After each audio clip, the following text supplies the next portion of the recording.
ക്ഷമ ഒരു വിശ്വാസിയുടെ ഏറ്റവും നല്ല സ്വഭാവ ഗുണമാണ്.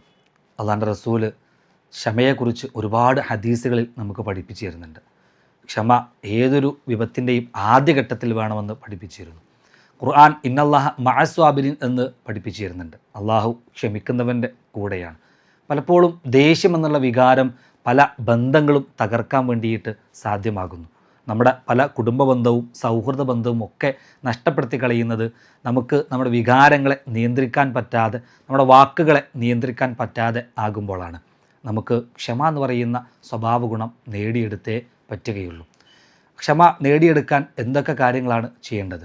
ഒന്നാമതായിട്ട് അതിൻ്റെ ആയുസ് എത്രത്തോളം ഉണ്ടാകുമെന്ന് നാം തിരിച്ചറിയുക എന്നുള്ളതാണ്.